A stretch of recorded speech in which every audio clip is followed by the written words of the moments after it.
Bonjour frères et sœurs, bonjour chers amis. J'aimerais encore aujourd'hui vous encourager à, à progresser dans la foi. Progresser dans la foi parce que je m'aperçois que souvent en rencontrant des amis qui connaissent le Seigneur même, eh bien, il semble parfois que leur foi est en pause, en système pause. Pourquoi? Eh bien, parce que il y a un manque de nourriture, parce qu'il y a un manque d'expérience, parce que ils ont besoin de comment dire, de se reprendre pour aller plus loin avec le Seigneur. La vie chrétienne, mes amis, c'est un combat. Il ne faut pas l'oublier. Il ne faut pas l'oublier, nous sommes dans un monde où de plus en plus, eh bien, les choses seront agressives. Et je vous l'ai déjà dit, c'est vrai. Il y a Dieu et il y a le diable, il y a toutes ces puissances de ténèbres aussi, et qui feront tout, de toute leur force, ils vont essayer de faire oublier le Seigneur. Et parfois, lorsque vous serez dans des situations difficiles, hmm, ils ne voudront pas que vous leviez les yeux vers le haut. Alors, ce matin, j'aimerais vous dire, mais qu'y a-t-il d'étonnant de la part de notre Seigneur? C'est une pensée qui est là et qui sera suivie d'un témoignage, vous verrez. Mais prenez quelques minutes pour vous laisser connecter à celui qui peut faire au-delà de ce que nous pensons ou que nous espérons. Et soyez bénis. Dans notre vie nouvelle, quand nous avons le Seigneur dans notre cœur, nous sommes dans sa présence, dans la présence de Jésus. Et il y a beaucoup de choses que nous devons apprendre à réaliser. Pourquoi? Pour rester ferme et solide dans notre foi, afin d'affronter les difficultés de la vie de ce monde. Et n'oubliez pas que nous ne sommes que de passage. Derrière, il y a ce royaume de Dieu qui nous attend, où Jésus nous a préparé une place. Mais en attendant, nous sommes sur terre, et même si notre esprit est en communion avec le Père, nous avons besoin d'exercer notre foi. Et quand nous voyons que Jésus vit en nous, c'est une réalité à vivre chaque jour, du matin au soir, même la nuit. Nous avons besoin d'être dans nous sommes au bénéfice de sa présence pour apprendre à connaître Dieu au travers de ses paroles, mais aussi de ses actions qui deviennent une démonstration de sa puissance. Et sa puissance, mes amis, elle est incommensurable. C'est extraordinaire. Parfois, elle nous laisse sans voix. Et les contradicteurs qui rient, qui nous font passer un peu pour des fous, eh bien, vont être stupéfaits. Pourquoi? Parce qu'elles font pousser des cris de joie à ces enfants qui ont placé leur confiance dans leur Seigneur et leur glorieux Créateur, et les autres, eh bien, sont ébahis. L'exemple de la prière de Josué, écoutez un peu. Ça aussi, il est en plein combat avec Israël. Moïse était sur la montagne en train de prier, et lui, il a fait des expériences avec le Seigneur, mais il a fallu qu'il combatte. Et il a fait une autre expérience à un certain moment. Ils étaient là, ils étaient entourés, ils ont combattu, Dieu leur donnait la victoire. Et nous allons voir une prière d'autorité qui est stupéfiante parce qu'elle défie l'intelligence humaine, vous comprenez? Lors d'un moment pour obtenir la victoire. Et il avait la foi en son Dieu. Et à cause de cette foi en son Dieu, sa foi s'empare de son cœur, de sa bouche, et il ose faire une prière d'autorité défiant l'impossible aux yeux des hommes. Écoutez et lisez. Savourez ces moments, ces textes et découvrez-les dans la Bible. Josué, chapitre 10, versets 7 et 8. Josué monta à Gilgal, lui et tous les gens de guerre avec lui et tous les vaillants hommes. Et l'Éternel dit à Josué, ne les crains point, car je les livre entre tes mains, et aucun d'eux ne tiendra devant toi. Josué 10, 12 et 13 nous dit, alors Josué parla à l'Éternel. Le jour où l'Éternel livra les Amoréens aux Israélites, et il dit devant Israël, Soleil, arrête-toi au-dessus de Gabéon, et toi lune, sur la vallée d'Ajalon. Et la Bible nous dit, et le soleil s'arrêta, et la lune suspendit sa course, jusqu'à ce que la nation se soit vengée de ses ennemis. Mes amis, rendez compte un peu l'actualité, quand Dieu est avec un pays, quand Dieu est avec des hommes, comme nous voyons au travers de Josué, au travers d'Israël, même avec tout ce qui se passe actuellement sur Gaza, sur le Liban, sur toute cette partie de l'Orient, eh bien, vous savez, je pense que les ennemis devraient trembler. Parce que quand Dieu va se manifester. Et quand Dieu se manifeste, hein, vous ne pouvez rien faire. Dieu est là. Cela dépasse notre entendement. Que ce fait se soit passé il y a quelques milliers d'années ou encore aujourd'hui, dans ces jours sombres où l'obscurité semble dominer sur notre terre. Ah, beaucoup de discours, arrêtez les armes, arrêtez ceci, arrêtez cela. N'oubliez pas une chose, Dieu a choisi Israël et la Bible nous dit que c'est comme la prunelle de ses yeux. Et ça, c'est quelque chose qui est irrémédiable. Personne ne pourra l'arrêter. Donc notre Seigneur et Père ne change pas. Son esprit nous pousse à faire un avec Jésus, quelle que soit la situation et les combats que nous vivons, même des petits ou des grands combats. Jésus dit dans chapitre 17, Jean 17, versets 20-21, il disait « Ce n'est pas pour eux seulement que je prie, mais encore pour ceux qui croiront en moi par leur parole, afin que tout soit un, comme toi, Père, tu es en moi, et moi je suis en toi, afin qu'eux aussi soient un en nous, pour que le monde croie que tu m'as envoyé. » C'est-à-dire des signes. Et il y a des pas de foi à faire. Pourquoi ? Pour comprendre les Écritures et l'autorité que le Seigneur nous a donnée. Parce que nous sommes ses enfants. Il ne nous laisse pas, je dirais, sans armes. Il nous a donné des pouvoirs. Et entrer dans la connaissance de ces paroles données par le Seigneur Jésus pour réaliser que ce monde parallèle et invisible qui agit autour de nous pour nous mettre des bâtons dans les roues, eh bien, non, il nous faut nous mettre dans la ligne de la victoire, vivre dans la victoire. Et cela, ce sera par notre obéissance de ce qui est écrit pour fortifier notre foi et par cette vérité puissante et agissante. Mes amis, Jésus dévoile sa puissance pour la délivrance. Matthieu 12, versets 28 à 30. En réalité, c'est par l'Esprit de Dieu que je chasse les mauvais esprits, les esprits mauvais. Ce qui signifie que le royaume de Dieu est déjà venu jusqu'à vous. Il est jusqu'à vous. Pourquoi ? Parce que vous l'avez vu, vous le voyez de vos yeux. Personne ne peut entrer dans une maison où il y a l'homme fort, parce que il va être obligé d'entrer dans la maison d'un homme fort et de s'emparer de ses biens.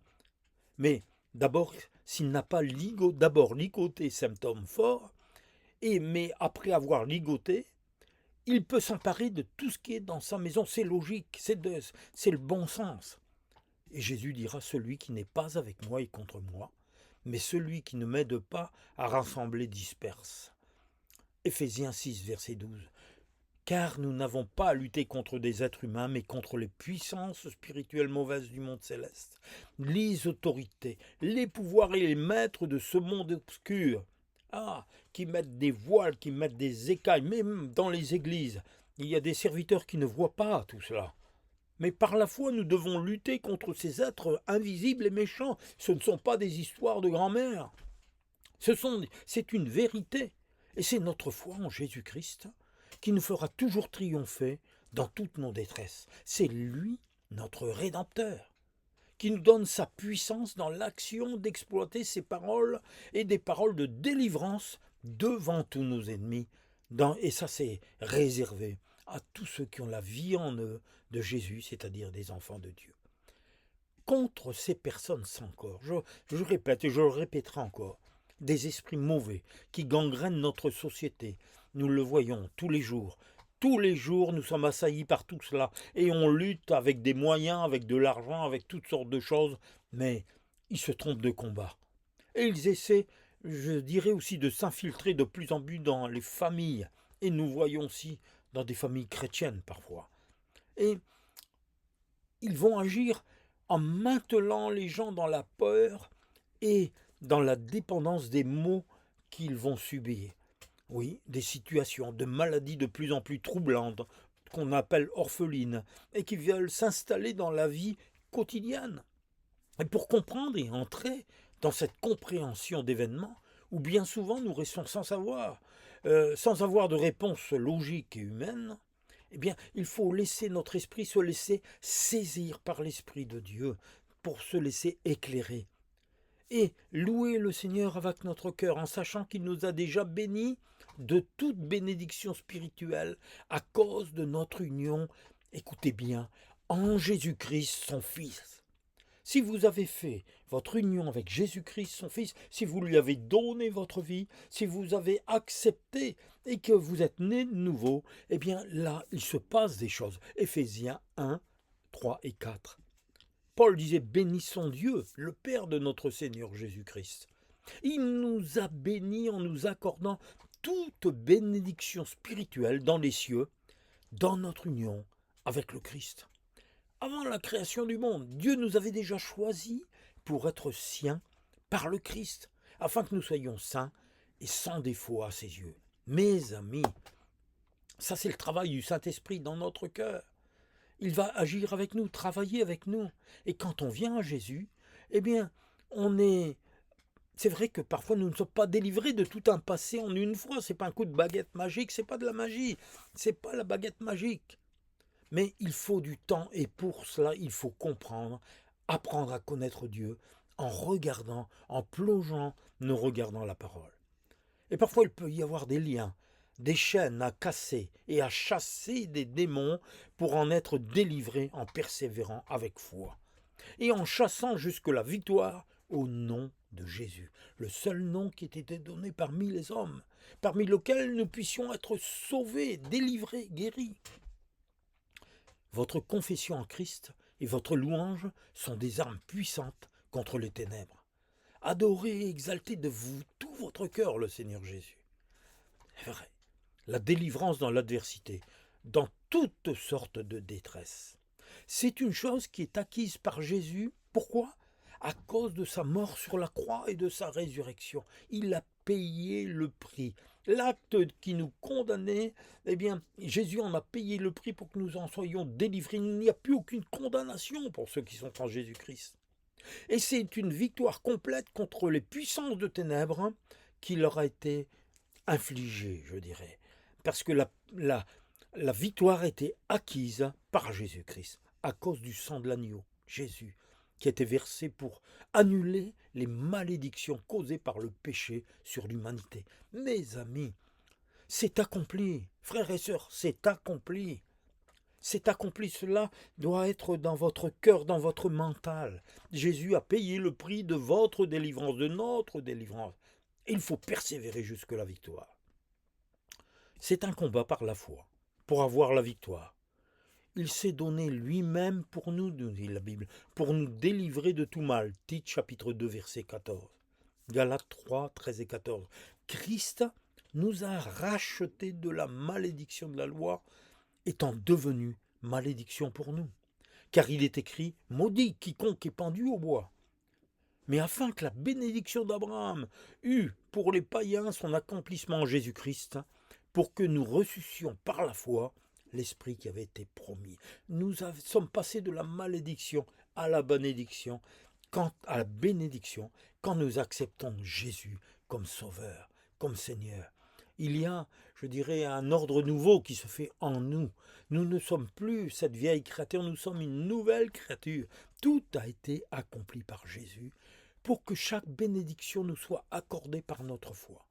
Et nous pouvons maintenant utiliser la puissance du Saint-Esprit que Jésus nous a envoyé. Mes amis, c'est pour nous secourir, pour nous fortifier, pour nous transformer, pour nous aider, pour nous défendre. Jésus nous dit, Jean chapitre 15, verset 5, « Moi je suis la vigne, vous êtes des sarments, les sarments. La personne qui demeure unie à moi et à qui je suis uni porte beaucoup de fruits, car sans moi vous ne pouvez rien faire. » Jésus le sait. Il l'a dit à ses apôtres, il l'a dit à ses disciples, il continue à le dire complètement et je dirais, continuellement aux chrétiens, qu'il nous a équipés pour faire face et continuer le combat contre ces forces invisibles. Et nous pouvons les repousser avec l'aide de celui qui vit en nous. Et le Saint-Esprit, notre aide précieuse pour vivre une vie de victoire, toujours uniquement dans le nom de Jésus.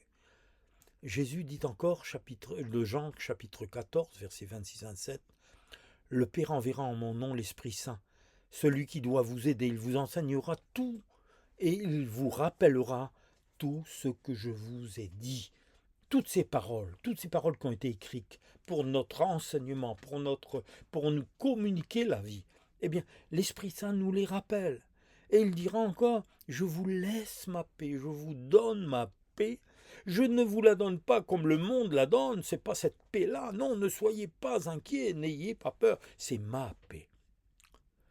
Le Saint-Esprit nous enseigne, et voyez-vous, il rafraîchit, quoi? Notre mémoire spirituelle, en nous rappelant les paroles de Jésus pour les opposer aux sollicitations des esprits mauvais, et nous donne le pouvoir de les chasser de cette zone de nos pensées qu'ils essayent d'occuper. Ah, ils sont forts. Et puis, avec tous les moyens médiatiques, avec Internet, avec la télévision, avec les pressions du travail, avec les pressions familiales, combien c'est facile de laisser embrumer nos pensées. Et les esprits mauvais s'en donnent encore joie. Et tout cela en restant avec notre cœur dans sa paix, il nous la donne en éloignant la peur que ces esprits envoient comme des flèches empoisonnées. Mes amis, le Saint-Esprit est en nous et avec nous. Ne laissons personne nous induire en erreur. On parle de beaucoup de choses, on fait beaucoup de choses même dans les églises, c'est vrai. Et on est occupé dans le travail social, dans ceci, dans cela, il y a tellement de choses.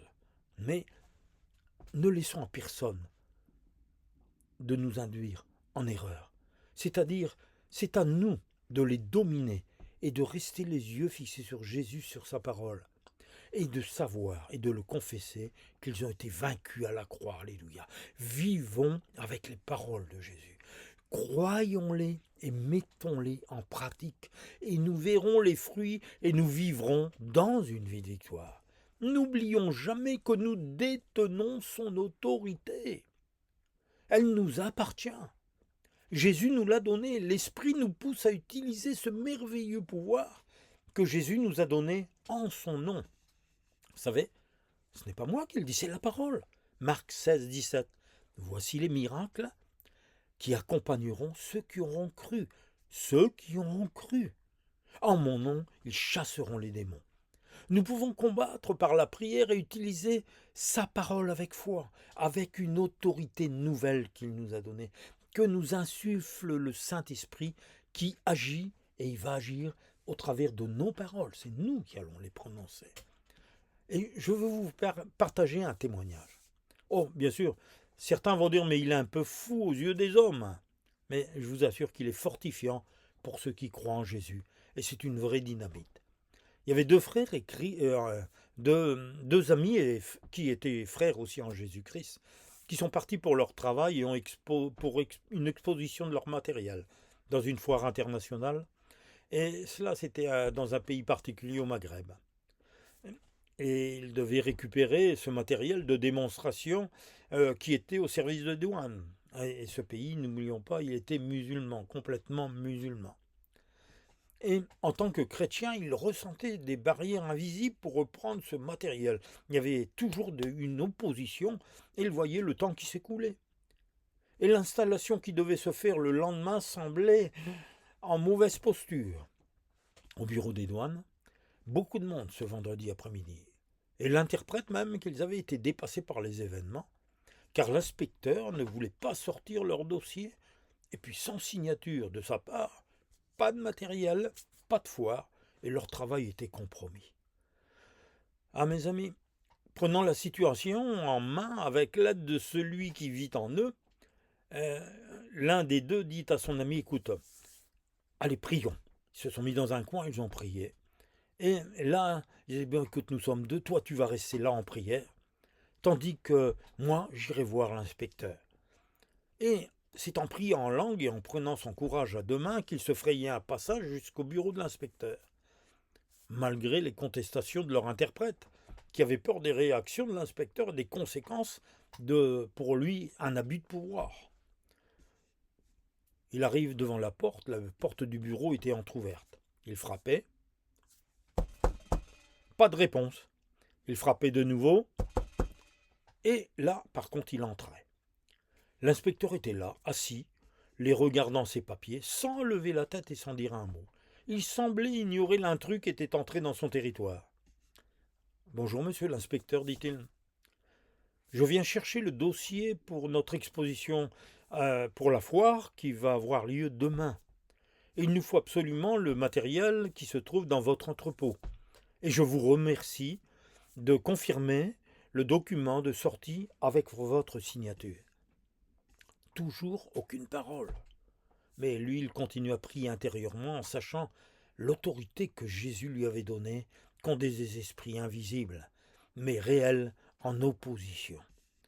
Et au bout d'un moment, sans dire un mot, ni le regarder, l'inspecteur prit nerveusement un dossier qui se trouvait en dessous d'autres dossiers. Il l'ouvrit, il y a mis ses tampons, et il apposa sa signature. Je dirais, on sentait une colère qui était là. Et il lui lança sur son bureau avec je vous disais, une certaine colère, sans même lui jeter un regard. Ce frère a pris les documents qui étaient signés. Intérieur, il remerciait le Seigneur. Mais il remercia cet homme, l'inspecteur, et sortit en louant Dieu dans son cœur. On pourrait dire c'est extraordinaire. Mais vous savez, les esprits d'opposition sont tenaces, et ce n'était pas terminé. Car en remettant le dossier à la caisse pour régler le droit de sortie, le caissier le regarde, il regarde sa montre, et devant ce frère éberlué, il met sa veste, baisse le rideau, ferme son local, et part vers la porte de sortie. C'était l'heure de partir. Le combat par l'esprit continuait. Vous savez, il est dit, ce n'est ni par la puissance, ni par la force, mais par mon esprit, dit le Seigneur. Et avec une insistance par une prière de foi. Il louait le Seigneur en lui-même et en disant, Seigneur, c'est toi qui es le chef. Il n'y a aucune religion, quel que soit l'État, qui soit au-dessus de toi, ni aucun homme, Seigneur.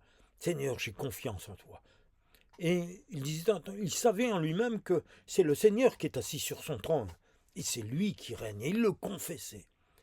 Et avec le Saint-Esprit, il intercédait en liant les esprits ténébreux qui ne permettent pas d'agir dans cet homme. Et, mes amis, l'intervention divine se réalisait. Un miracle, un signe. Cet homme était parti avec la veste, et il avait à la main sur la poignée de la porte de sortie.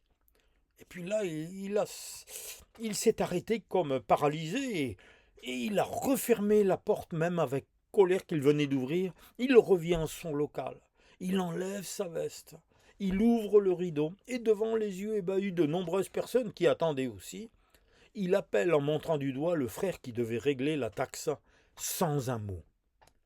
Et mon frère, le frère P. Ça y est, c'était réglé, tout semblait réglé.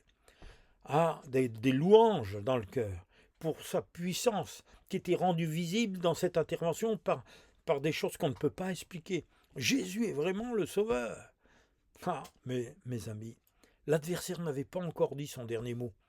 Et ses frères se dirigent pour recevoir le reçu à côté, dans le bureau à côté, et le secrétaire leur dit « Vraiment, aujourd'hui, vous n'avez pas de chance, parce que l'imprimante est en panne.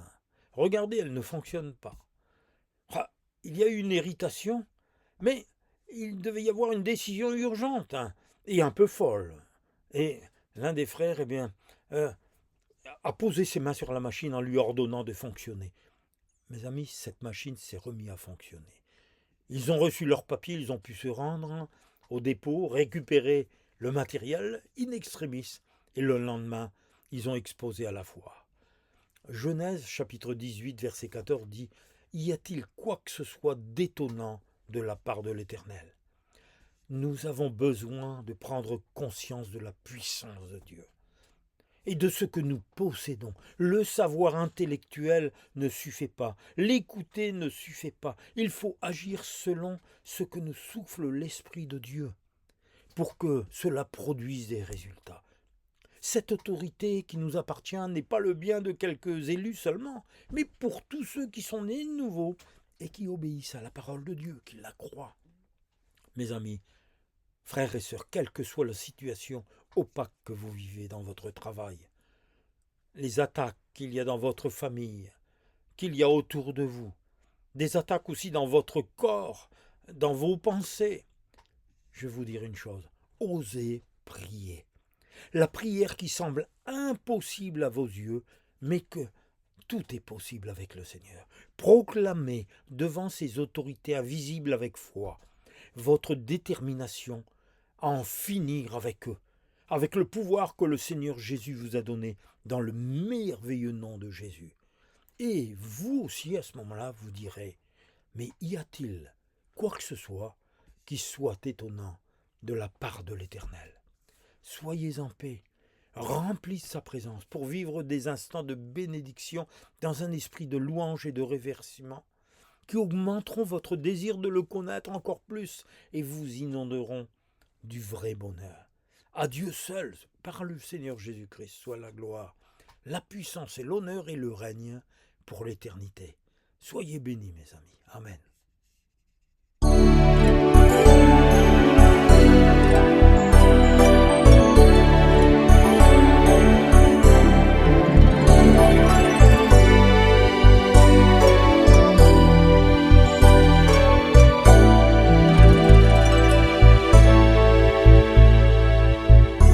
Es-tu fatigué de chercher l'arc-en-ciel?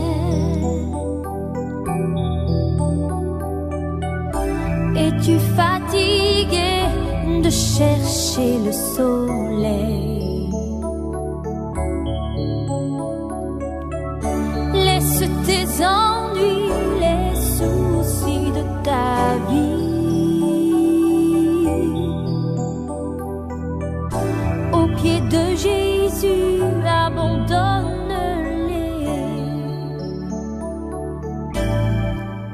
Donne